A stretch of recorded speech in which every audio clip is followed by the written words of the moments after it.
اور جب میں وہاں سے واپس آیا تھا تو میں نے کبھی سوچا نہیں تھا کہ آپ یہاں اس شہر میں یوں اچانک ملیں گی۔ وہ کتنا خوش تھا یہ صرف وہ جانتا تھا، اور وہ اسے بتا بھی نہیں سکتا تھا۔ اس نے آرجے کا نام نہیں لیا تھا۔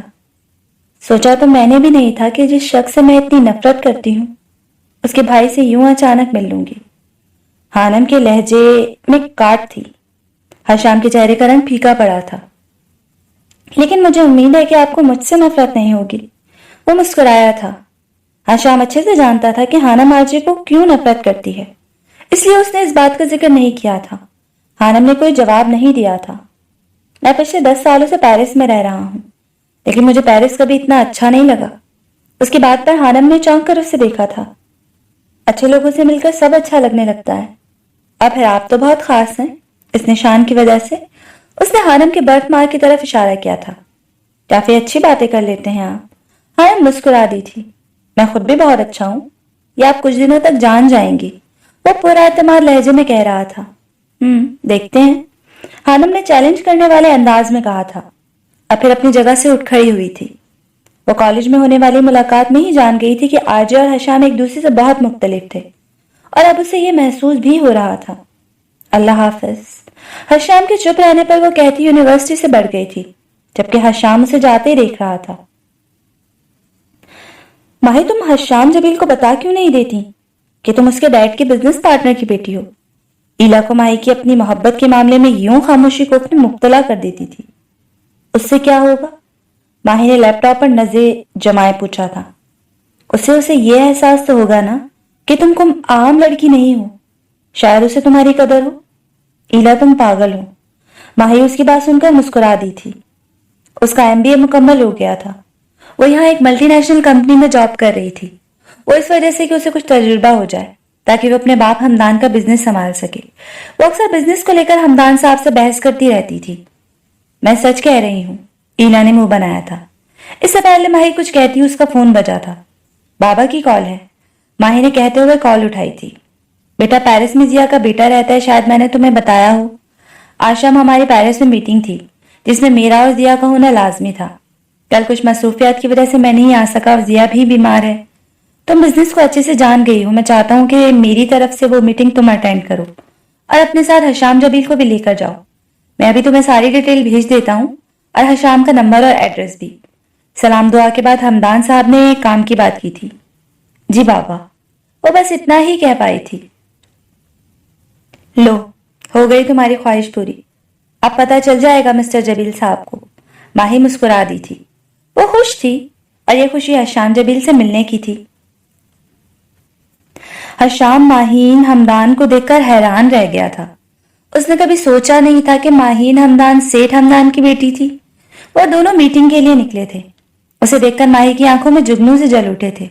یہ وہ محسوس کر چکا تھا، لیکن اسے دلچسپی نہیں تھی، اور اب تو ہو بھی نہیں سکتی تھی کیونکہ اب اسے حانم مل گئی تھی۔ ان کی میٹنگ اچھی رہی تھی۔ اب حشام اسے گھر چھوڑنے جا رہا تھا۔ گاڑی میں خاموشی چھائی تھی۔ ماہی کو یہ خاموشی کاٹ رہی تھی۔ آپ کو کیسا لگا یہ جان کر کہ میں سیٹھ حمدان کی بیٹی ہوں؟ بالآخر ماہی نے پوچھا تھا۔ کیسا بھی نہیں، سر سے لہجے میں جواب موجود تھا، لیکن مجھے آپ سے مل کر بہت اچھا لگ رہا ہے۔ میں نے کبھی سوچا نہیں تھا کہ ہم دونوں کبھی ایک سفر پر اس طرح سے نکلیں گے۔ ماہی کے لہجے سے خوشی جھلک رہی تھی۔ حشام نے کوئی جواب نہیں دیا تھا۔ گاڑی ایک جھٹکے سے رکی تھی۔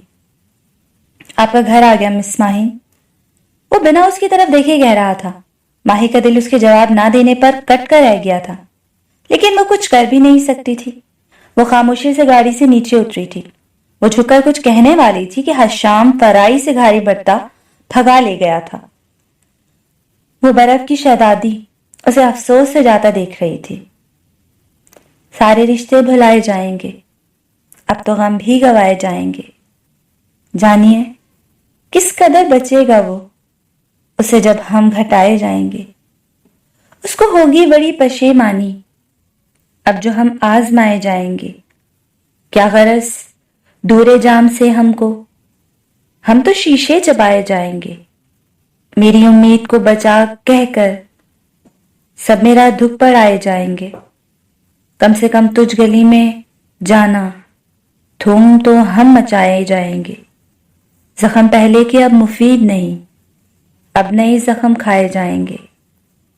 شاخسارو، تمہارے سارے پرند ایک نفس میں اڑائے جائیں گے۔ ہم جو اب تک کبھی نہ پائے گئے، کن زمانوں میں پائے جائیں گے۔ آگ سے کھیلنا ہے شوق اپنا، اب تیرے خط جلائے جائیں گے۔ جمع کیا ہے ہم نے غم دل میں، اس کا اب سود کھائے جائیں گے۔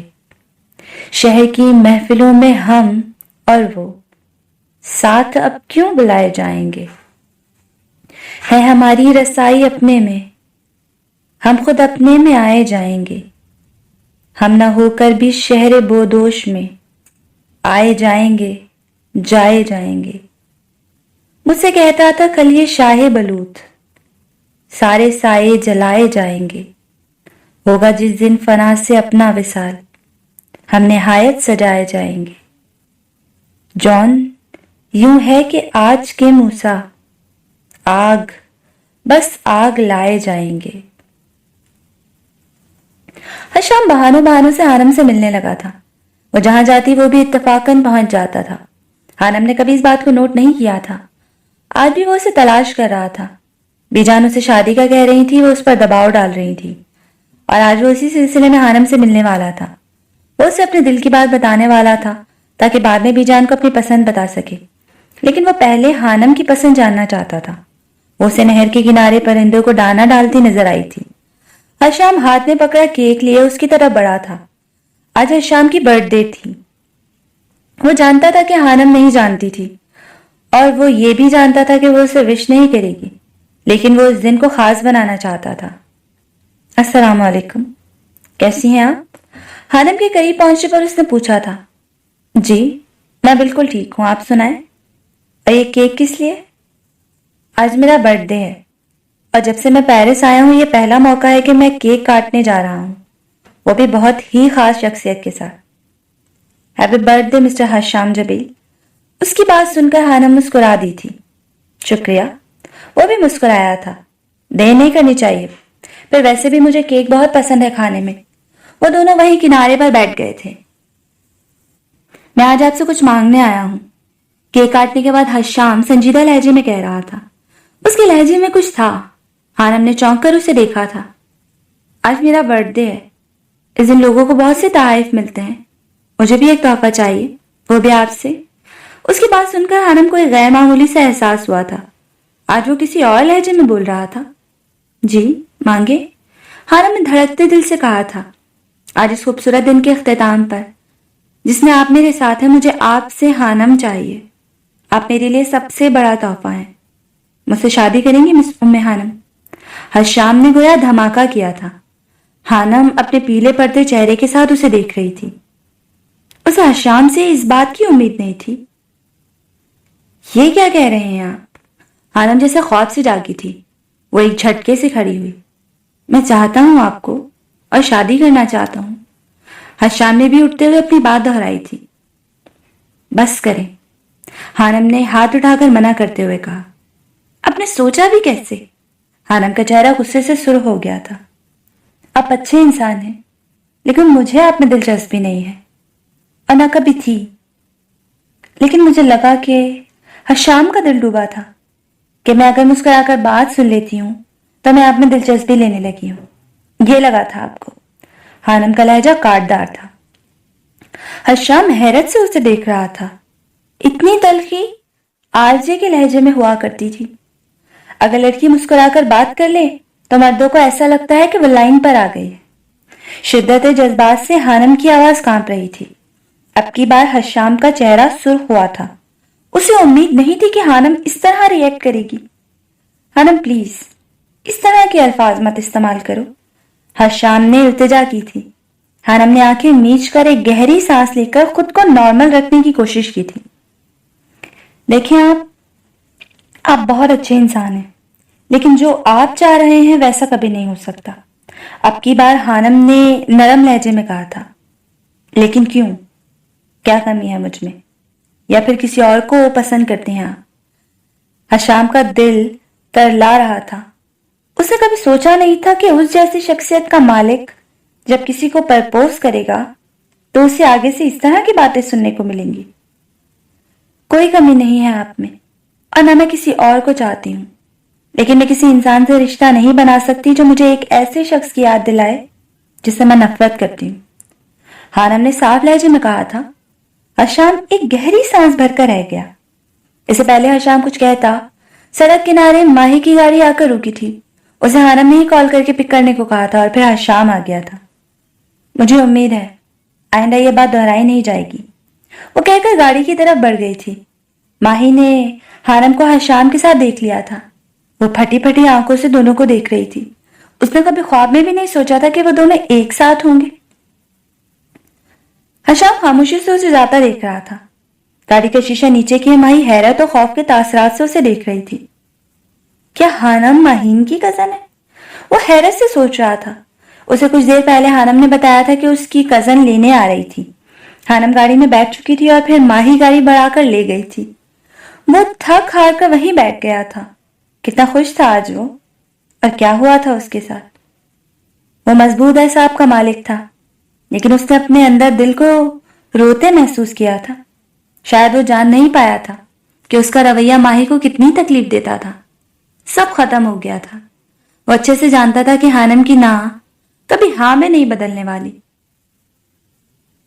آپ دکھا تو رہے ہیں دل، مگر خیال کیجئے گا خدا کو پتہ نہ چلے۔ تم حشام کو کب سے جانتی ہو حانم؟ ماہی کی آواز پر حانم نے چونک کر اسے دیکھا تھا۔ کافی سالوں پہلے پاکستان میں ملاقات ہوئی تھی، لیکن جان پہچان ابھی کچھ دن پہلے یونیورسٹی میں ہوئی ہے۔ حانم نے صاف صاف بتا دیا تھا۔ ماہی کا دل دھڑک رہا تھا۔ آج ان کا برتھ ڈے تھا۔ ماہی کا سوال تھا۔ ہاں، حانم بس اتنا ہی کہہ پائی تھی۔ وہ حشام والے موضوع پر بات نہیں کرنا چاہتی تھی۔ اسے سر درد اٹھتا محسوس ہو رہا تھا۔ ماہی کا دل کٹ کر رہ گیا تھا۔ یہ وہ بھی جانتی تھی کہ آج حشام کا برتھ ڈے تھا اور وہ اسے صبح سب سے پہلے وش کر چکی تھی، لیکن حشام نے اس کے میسج کا جواب بھی دینا گوارا نہیں کیا تھا اور خود حانم کے ساتھ کیک کاٹ رہا تھا۔ ماہی نے آنکھوں میں آئی نمی کو مشکل سے اندر کی طرف کھینچا تھا۔ لیکن تم اسے کیسے جانتی ہو؟ اچانک حانم کو احساس ہوا تو اس نے پوچھا تھا۔ بابا کے بزنس پارٹنر کا بیٹا ہے۔ کچھ دن پہلے میں اسی کے ساتھ میٹنگ کے لیے گئی تھی۔ ماہی کے لہجے میں نمی سی گھل گئی تھی جسے حانم نے صاف محسوس کیا تھا، لیکن وہ کچھ بولی نہیں تھی۔ اس نے فیصلہ کر لیا تھا کہ آج کے بعد وہ حشام جبیل کی بات نہیں سننے والی۔ وہ رات حشام کے لیے بہت بری گزری تھی۔ بے شک وہ ایسی باتوں کو لے کر زیادہ جذباتی نہیں ہوتا تھا۔ بے شک وہ اسے کافی سالوں سے چاہتا آ رہا تھا، لیکن اس کے لیے سب سے زیادہ اہم اس کی بی جان تھی، جو بہت اچھی تھیں اور اس سے بہت پیار کرتی تھیں۔ محبت کے معاملے میں زبردستی تھوڑی چلتی ہے۔ یہ بات حشام جان چکا تھا۔ وہ جیسے مائی کو اپنا نہیں سکا، ویسے ہی حانم نے اسے اپنانے سے انکار کر دیا تھا۔ دل تو ٹوٹا تھا اس کا، جیسے وہ مائی کا توڑتا، لیکن اس سے رویا نہیں جا رہا تھا۔ میں نے تمہارے لیے ساروں کو پسند کر لیا ہے حشام، وہ بہت اچھی لڑکی ہے اور سب سے بڑھ کر میری اپنی بھانجی ہے۔ بی جان نے گویا دھماکہ کیا تھا۔ لیکن بی جان، وہ کچھ کہنا چاہتا تھا۔ لیکن کیا حشام؟ کوئی اور پسند ہے تمہیں تو بتاؤ، لیکن یاد رکھنا جو بھی پسند ہو مجھے قبول ہوگی، بس وہ سید خاندان سے ہو۔ تم اپنے خاندان کی روایات کو اچھے سے جانتے ہو۔ بی جان کی بات سن کر وہ اذیت سے آنکھیں میچ گیا تھا۔ وہ ہر طرف سے پھنسا ہوا تھا۔ سب سے پہلے تو حانم انکار کر چکی تھی۔ اگر وہ مان بھی جاتی تو چھوٹے سائیں یعنی سید جبیل کبھی نہ مانتے۔ وہ اسے سمجھ نہیں آ رہا تھا کہ وہ کیا کرے۔ میں کچھ کہہ رہی ہوں حشام، بی جان کی آواز ابھری تھی۔ مجھے سوچنے کے لیے وقت چاہیے بی جان۔ کتنا وقت؟ آواز سالوں پر نہ جائے۔ میں اب تمہارے سر پر صحرا دیکھنا چاہتی ہوں۔ تمہاری عمر کے سبھی لڑکوں کی شادی ہو چکی ہے، بس ایک تم ہی رہتے ہو۔ بی جان کا انداز حکمیہ تھا۔ وہ رشتوں میں بندھا لڑکا جس کے لیے رشتے اس کی محبت سے زیادہ معنی رکھتے تھے، وہ کبھی بغاوت نہیں کر سکتا تھا۔ یہ بات بی جان اچھے سے جانتی تھی۔ حانم کو امید تھی کہ حشام اسے کبھی تنگ نہیں کرے گا، اور وہ اس کی امید پر پورا اترا تھا۔ 2 مہینے گزر چکے تھے، اس کا حشام سے دوبارہ سامنا نہیں ہوا تھا۔ آخری سیمسٹر کے پیپر بھی ختم ہو گئے تھے۔ وہ اس دن کچھ کتابیں ایشو کروانے کے لیے سٹی لائبریری آئی تھی۔ کافی دیر ڈھونڈنے کے بعد بھی اسے اپنی مطلوبہ کتاب نہیں ملی تھی۔